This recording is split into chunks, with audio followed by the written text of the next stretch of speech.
দর্শক আসসালামু আলাইকুম। ও মাই গড, এভরিথিং আমরা চলে আসছি খাওয়ার জন্য কেএফসি।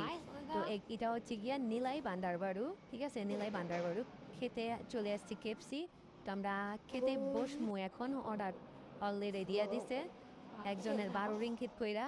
তো ঠিক আছে, আমরা 3জন আসছি ঘুরার জন্য।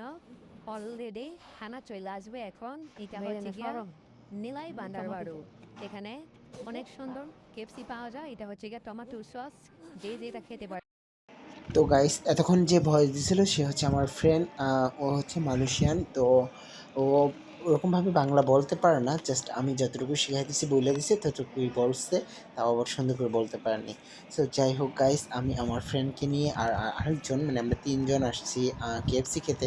সো আমি নিলয় থেকে চলে যাব, তাই আমার ফ্রেন্ড আমাকে ট্রিট দিচ্ছিল। ও মালয়েশিয়ান, তো ও ওরকমভাবে বাংলা বলতে পারে না, যতটুকু শিখেছি ততটুকুই বলছে। সো সব কিছু মিলে খুবই ভালো লাগলো আর খুবই আনন্দে আমরা এনজয় করলাম। সবাই মিলে কেএফসি খেলাম, খেয়ে অনেক জায়গায় ঘুরতে গেলাম। তারপর ঘুরে ফিরে এসে ভিডিও তো আগেই করে রাখছিলাম, সো এখন ভিডিওটা আর কি আপলোড দিলাম। সো আমি আগে নিলয় ছিলাম, এখন নিলয় থেকে চলে আসছি কুয়ালালামপুর। আমি আর এখন নিলয় থাকি না। সো যারা যারা কেএফসি খেতে চান অবশ্যই কুয়ালালামপুর চলে আসবেন। Thank you, thank you so much all.